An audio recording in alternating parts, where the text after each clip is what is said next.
Texas Panhandle, July 1883. The sun hung like a branding iron over the open plains, hot enough to split the earth. Brielle Vaughn stumbled over a patch of dry scrub, her boots dragging through the dust, skirt clinging to her legs. Her bonnet had slipped hours ago, and her lips were cracked so deep she could taste blood. The sun had stolen the moisture from her lungs, and every breath scraped like sandpaper. She had not seen another soul in nearly 2 days. Her mare had dropped dead the morning before, and with it went her water and saddlebag. She had carried her daughter's locket in her fist the whole way, the chain digging into her palm. She kept her eyes on the horizon where the land shimmered like glass, but there was nothing, no ranch, no fence, not even a damn tree. Her knees buckled. She hit the dirt hard, cheek pressed to the scorching ground. The locket slipped from her hand. She did not get back up. Kellan Rhodes saw the buzzards first, 3 of them circling slow and wide. He nudged his horse forward. As he rode closer, he spotted the shape in the dirt, too small for a cow, too still to be a coyote. He kicked his boots from the stirrups and hit the ground in one motion, dust scattering around his legs. It was a woman. He dropped to his knees beside her, brow furrowed under the brim of his hat. "Miss," he said, voice low but sharp, "can you hear me?" Her lips were dry as old leather, skin red from sunburn, bonnet gone, dress torn at the hem. She looked like she had walked out of hell.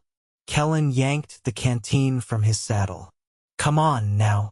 Just a sip." He poured a little water into the curve of his hand and pressed it to her lips. She stirred weakly, mouth parting. He did it again, and this time she swallowed. "Easy," he said, brushing the dirt from her hair with the back of his hand. "You're gonna be all right." Her eyes fluttered open, just a sliver. "You real?" she rasped. He gave a slow nod. "Real enough." She blinked, dazed, and closed her eyes again. When she woke, it was night, and she was lying under a canvas tarp beside a small fire. Her throat was raw, but not as dry. A blanket had been draped over her and smelled faintly of leather and smoke. She turned her head and saw him sitting a few feet away, elbows on his knees, hat tilted back. His eyes were on the fire, but he looked up when he felt her gaze. "You're awake." She tried to sit up, but her arms trembled. He moved fast, steadying her with both hands. "Easy. You were near dead when I found you." She looked around at the stars, then at him. "Where am I?" "About 20 miles east of Amarillo." "You're safe now." She stared at him, eyes adjusting. He was tall, maybe in his early 30s, with dark blonde hair curling under his hat and a strong jaw dusted with stubble. His shirt was sun-faded, his hands rough. She licked her lips, voice low. "I need to get to Fort Sumner." His brow lifted. "That's all the way in New Mexico territory. You planning to walk it?" "I was not planning to collapse either." She looked away, ashamed. "I did not have much of a plan at all." He was quiet for a moment, then set a tin cup next to her, filled with water. "Get some of this down. You can tell me more in the morning." By dawn, she had told him her name. "Brielle Vaughn," she said, sipping the last of the coffee he had brewed over the fire. "I was a schoolteacher in Wichita Falls. Then I was a wife. Then I was a widow." Kellan nodded once, not pushing. "I have a daughter," she added, her voice softening. "Her name is Florence. She is 9. My husband's brother took her in after the fever took him. But he is a drunk. I got a letter from a neighbor there, said Florence was being left alone for days. I sold everything I had to get to her." Kellan's jaw tightened. "You walked from Wichita Falls?" She nodded. "That's over 100 miles, Brielle. I had a horse for part of it." He looked away, jaw working. She reached into her skirt pocket and pulled out the locket, now caked with dust. "It is hers. I hold it when I walk. Makes me feel like I am still her mother." He stared at the locket, then back at her. "You are still her mother." She blinked hard and looked down. "I will take you the rest of the way," Kellan said. Her head jerked up. "You do not even know me." "Do not need to," he said. "I saw the way you kept walking even when your body gave out. I reckon Florence deserves to have someone like that waiting for her." Her eyes filled with tears, and she nodded. 3 days later, they crossed into New Mexico territory. The ride was long and dry, but Kellan made sure she had water first. They camped each night beside small fires, and she found herself watching the way he moved, how he always checked the horse first, how he kept his rifle close, how he never let her walk too far without resting. He listened when she talked about Florence, about how her favorite color was yellow, how she used to braid wildflowers into her hair. Kellan never said much, but he always looked her in the eye when she spoke. That mattered. On the fourth night, when she asked what he did before riding the plains, he answered without hesitation. Had a little ranch, south of Lubbock. Lost it after my brother died. Been moving since. Do you miss it? Some days. He looked at her. Other days, I figure maybe I was supposed to lose it, so I would be right where I needed to be. She felt her breath catch. By the time they rode into Fort Sumner, her heart had changed. She was not the same woman who had collapsed in the dirt. She had found something out in that wild land, something steady, something strong enough to lean on. Kellan reined in his horse outside a weather-worn house on the edge of town. A rusted fence, a broken porch step. Brielle dismounted before he could help her. She stood for a long minute, staring at the door. "Are you ready?" he asked. "No," she said. "But I am going in anyway." She knocked. A girl with dark hair and wide eyes opened the door. "Florence," Brielle breathed. The girl blinked. "Mama." Brielle dropped to her knees and wrapped her daughter in her arms, tears falling freely. Kellan turned away, giving them privacy, his throat tight. When Brielle stood again, Florence's hand in hers, she walked over to him. "This is Kellan," she said to her daughter. "He brought me back to you." Florence looked up, then smiled shyly. "Thank you." Kellan tipped his hat. "Any time." Brielle looked at him. "You are not going to ride off now, are you?" He glanced at the house, then at her. "Not unless you ask me to." She stepped closer. "I would not ask that." He swallowed, his voice rough. "Then I reckon I will stay." She smiled, eyes shining. "Good." And for the first time in years, Brielle felt like she was home. The next morning broke with the hush of an early prairie wind, stirring dust along the hard-packed lane beyond the little house. Inside, Florence sat cross-legged on a braided rug, stitching a piece of calico with careful fingers. Brielle watched her daughter from the doorway, her shoulder propped against the frame, one hand curled loosely around a tin mug still warm from the stove. Kellan stood outside, tightening the cinch on his saddle. He hadn't said whether he planned to leave today or tomorrow, only that he'd stay long enough to make sure things were right. The quiet between them wasn't uncomfortable. It had settled into something companionable, like a back porch after supper or the stillness before a storm breaks.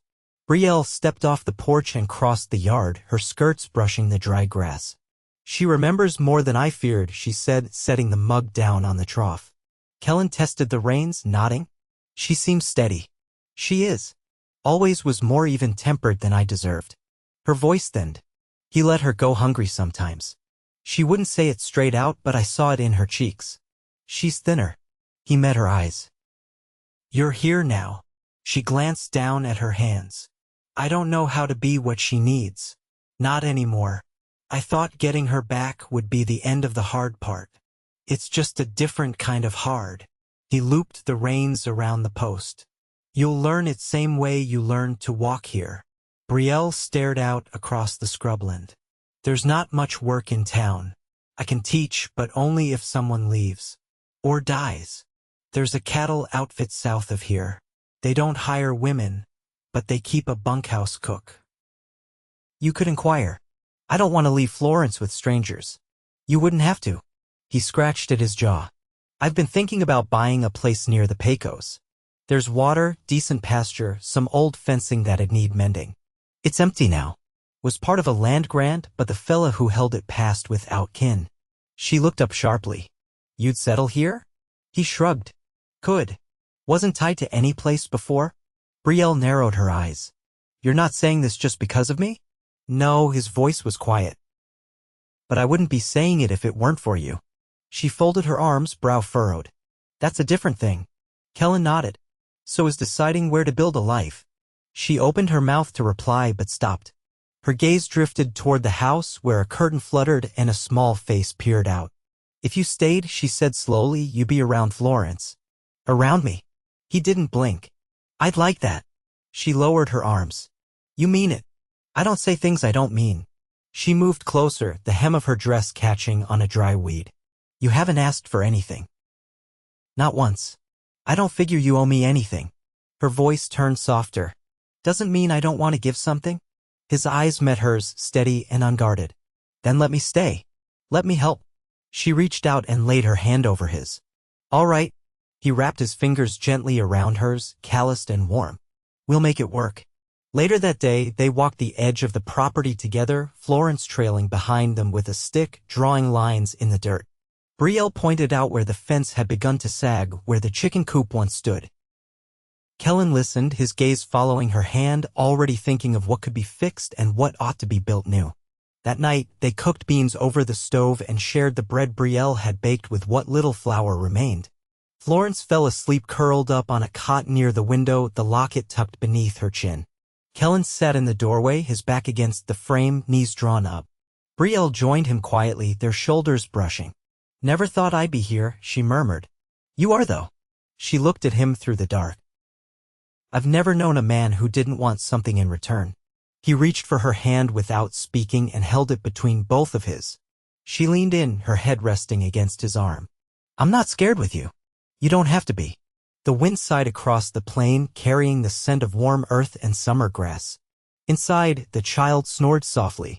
Outside, two hearts settled into rhythm, not with thunder but with the quiet, lasting thud of something true. Neither of them said another word. They didn't need to. The Pecos land was rough in places, sun-bleached mesquite, cottonwoods leaning toward the river, and stretches where the soil cracked like old crockery. But there was water, and that meant life. Kellan rode the boundary that first week after buying the deed, mapping the edges in his head, counting the posts that needed replacing. He came back each evening with dust on his boots and new ideas tucked behind his quiet eyes. Brielle had taken to waking before the rooster in town even stirred, not out of habit but necessity. She boiled coffee over the iron stove and sifted flour with a tired wrist, measuring out what little they had. She'd made it clear she wouldn't be idle, not when her daughter had gone hungry in someone else's care. She mended what needed mending and stitched new seams into old garments, her needle always moving even when her thoughts wandered.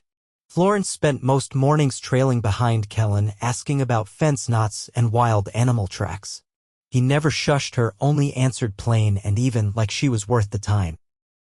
One evening, as twilight cooled the dirt, Brielle stood outside hanging washed linens between two cedar posts.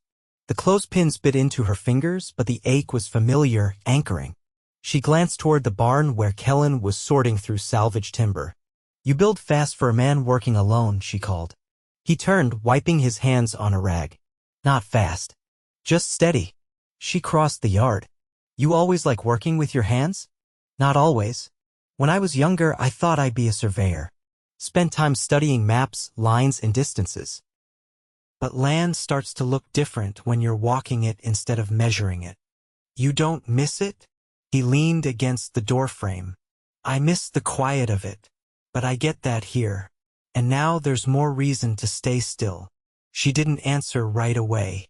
Instead, she stepped into the barn, trailing her fingers along the edge of a sawhorse. You never told me about your brother. Kellan's gaze dropped briefly before he met her eyes. He was older, stubborn like me. We worked a small herd together till he got caught under a spooked wagon team. After that, nothing held me. I wandered. And now I've got a reason to plant fence posts. She nodded, then looked past him to where Florence had begun chasing a moth through the grass. She's taken to you. She's smart. Picks up things quick. Brielle folded her arms. She used to be shy around men, even when her father was alive. He wasn't cruel, just loud. Kellan. She's different with you. Calmer. He straightened slowly. I won't ever give her a reason not to feel safe. I believe that. They stood in the barn doorway, dusk painting long shadows across the yard. The scent of sun-warmed hay clung to the air, mingled with the clean tang of wet cloth flapping on the line. Have you thought, she began, voice low, about what this is between us? I think about it more than I say. And I've never planned a future with anyone. But I find myself wanting to now. She stepped closer. You've earned my trust, Kellan. That's not something I offer lightly. I know. And I've watched how you are with Florence. Not trying to fill a place that isn't yours but showing up. Steady. That matters to me. He reached for her hand, rough palm brushing hers. We can build something here, Brielle. Not just a home.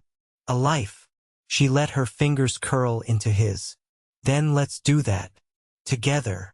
Later, when Florence came in from chasing fireflies and found them sitting side by side on the porch, she climbed into Brielle's lap without a word. Kellan reached over and adjusted the shawl around her shoulders, his touch gentle. They sat that way until the stars came out, three people stitched together not by blood, but by choice. The land stretched wide around them, quiet and waiting. And for the first time in a long while, Brielle felt not like she was escaping something, but finally stepping into what she'd been meant for all along. By mid-September, the days had cooled enough that the mornings clung to a faint bite, just enough to raise gooseflesh where sleeves rode up. Brielle stood beside the half-built chicken coop, a hammer in one hand and a bent nail in the other, her brow knit as she studied the frame of the nesting boxes. Her palms bore the bloom of old blisters, now hardened. She no longer flinched at the scrape of splinters or the ache in her shoulders. The work had turned her body to something capable. Kellan stepped out from the barn, rolling his shirt sleeves to the elbow, a coil of rope slung over one shoulder. You're aiming too shallow on that corner, he said, his voice easy. They'll roost crooked. She squinted along the wood, then lowered the hammer. I was hoping you wouldn't notice. I notice everything when it comes to keeping hens from panicking. He came closer, crouching beside her. Let me show you. As he guided her hand, their fingers brushed. She didn't pull away. The moment passed quiet but not unnoticed. Florence's voice rang out from behind the house. Mama, he's here. Brielle rose, brushing the dust from her skirt. Who is? Mr. Tally from the store. Kellan straightened, his mouth thinning. That the one who refused you credit when you first got into town? He called me the woman who walked too far and asked too much. She shook her head. I suppose he's come to see if we failed yet. They walked around the house together where a narrow-shouldered man stood beside a wagon with a ledger in one hand and a long-necked bottle tucked under his arm. He doffed his hat at Brielle, but his eyes flicked toward Kellan with a pause. Miss Vaughn, he said. Word got around that your land changed hands. Thought I'd check if you intended to keep up with the seed order you placed in July. Wasn't paid for. I remember, Brielle said, voice calm. You told me the soil out here wasn't worth the trouble. Tally adjusted his grip on the ledger. It's a hard patch. Not impossible, but not easy. I didn't expect you to stay, is all. I imagine you didn't. Kellan stepped forward, his stance quiet but solid. We'll take the order. And we'll pay for it now. Something shifted in the man's expression. Didn't know you were involved, Rhodes. I am. There was nothing more to say. Tally handed over the invoice without another word, and by the time his wagon rattled away down the road, Brielle was holding the bottle of linseed oil she'd forgotten she'd even asked for. Back inside, she set it on the shelf. He'll go telling folks in town I've been rescued. You haven't, Kellan said. You've rebuilt. She turned, her voice low. I don't want to be a woman folks pity. I want to be one they remember for standing her ground. You already are. They stood in the kitchen, the wood stove ticking softly beside them. She reached for a tin cup, filled it with water, and passed it to him without asking. Are you ever going to tell me what made you choose this place? She asked. He took a sip, then set it down. It was the way you looked at the land. Like it wasn't just dirt and weeds. Like you saw something worth staying for. I did. He moved to the counter where the flower tin stood open. You've got a mind for more than survival, Brielle. She leaned against the wall. So do you. That night, Florence slept curled against the wall, her hands tucked under her cheek. The coop was half finished, and the new seed lay waiting in the shed, bundled in burlap sacks. Outside, the wind carried the scent of dry sage and turned the grass silver in the moonlight. Kellan stood near the porch railing, arms resting on the beam. Brielle came to stand beside him, her shawl wrapped around her shoulders. They looked out together, not speaking. When she finally turned to him, her voice was steady. I don't want to love you because you saved me. I want to love you because of what we've built since. He didn't look away. Then love me for that. Because I'm not going anywhere. Not unless you send me. She stepped into him, wrapped her arms around his waist, and laid her head against his chest. I won't, she said. He pressed his cheek to her hair, his arms strong around her, and held her in the quiet stillness of the land they'd claimed together. In that silence, something settled. Something final and good.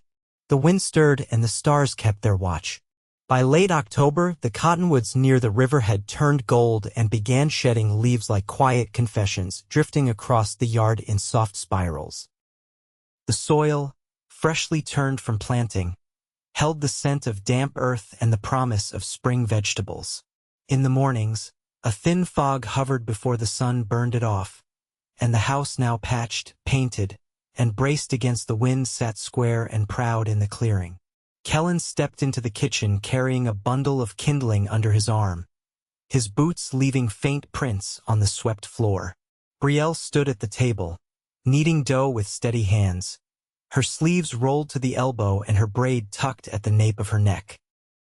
You always start baking before the sun's up, he said, setting the wood near the stove. I like the quiet, she said, wiping flour from her palm. And I like having something warm waiting when Florence wakes. He leaned against the wall near the window. I could build a smokehouse if you're thinking of curing meat through winter. She said. I've been thinking about keeping a pig too. Not right now, but come spring. Kellan nodded once. You think ahead. That's good. She looked up at him. I never used to. Not until there was reason. From the hallway came the soft creak of a cot and the patter of bare feet. Florence appeared, her blanket trailing behind her, hair tangled from sleep. Morning, Brielle said, reaching for the kettle. There's biscuits soon. Florence climbed onto the bench near the hearth and rubbed her eyes. Can we ride to the river today? If the chores are done, Kellan said. And your mama agrees. Brielle gave a slight nod. If we take food with us. By mid-morning, the three of them were riding along the Pecos, the horses picking their way carefully over dry roots and worn paths. The sky hung low and pale, and the water shimmered in the slanted light. Florence rode ahead, her laughter rising each time her mare stumbled over a stone but caught herself. They stopped beneath a cottonwood whose bark split in long, deep lines. Brielle laid out bread and dried apples on a blanket, while Kellan unpacked a canteen and a small jar of pickled beans he'd bartered for the week before. Florence skipped stones across the river, counting aloud each time one bounced more than once. She's lighter out here, Kellan said, watching her. Carries herself looser. This land's done something to all of us, Brielle said. Made space where we've been holding in too much. Kellan took her hand, his thumb pressing gently against the back of hers. I've been thinking about what comes next. Not just the planting or the coop, but us. She looked at him, her eyes steady. You mean the way we live under the same roof, but haven't said what it means yet? He gave a quiet breath of agreement. I've wondered too, she said. I've been waiting to know it wasn't just convenience, that we weren't just two people surviving side by side. I don't want to be convenient, he said. I want to be chosen. She studied his face, saw the truth in it, and felt the last of her hesitation fall away. Then let's choose each other. Not for a season or a stretch of land. For everything. Kellan turned her hand in his and pressed a kiss to her knuckles. I will. Florence's voice called back to them. Mama, I got 6 skips. Brielle smiled. That's the most yet. They rode back as the sun began to dip, the air turning crisp enough to pull shawls tighter. That night, after Florence had fallen asleep with a book open across her chest, Kellan stepped outside to the porch where Brielle stood watching the sky. He wrapped his arms around her from behind, resting his chin on her shoulder. "I want to marry you," he said. "Not because we built this place together, but because I don't want a life without you in it." She leaned into him, her voice thick with feeling. "Then you should ask me proper." He turned her gently to face him, taking both her hands in his. "Brielle Vaughn, will you marry me?" She nodded once, then again, tears slipping down her cheek. "Yes, yes, I will." They married 2 weeks later at the small chapel near the edge of town, beneath a sky streaked with thin clouds and a wind that whispered through the mesquite. Florence stood between them, holding both their hands during the vows, her braid tied with a yellow ribbon. The townsfolk came. Mrs. Leary from the dress shop brought a jar of preserves, and the blacksmith offered a horseshoe for luck. Even Tally from the store tipped his hat and said nothing bitter. That night, the three of them returned home in the wagon, the stars thick and bright above. Kellan carried Florence inside, already asleep, and tucked her into her bed. Brielle waited by the fire, her wedding dress folded neatly over the rocking chair, her hair unbound. He came to her and pulled her into his arms. "We're home," he said. She rested her forehead against his. "And we're whole." They moved together with a quiet reverence, like two people who had earned their joy through every hardship, every silent mile, every fence post and firelit supper. And when they lay in bed, side by side, there was no fear between them, only the sure knowledge that nothing would pull them apart again. Years passed. The garden flourished and the chickens multiplied. Florence grew tall, strong-backed, and sharp-eyed, and when she spoke of her family, she spoke in threes. The house stood through storms and droughts, its walls warmed by laughter and the scent of bread and wood smoke. And every night, without fail, Kellan reached for Brielle's hand beneath the quilt, and she always found his waiting there.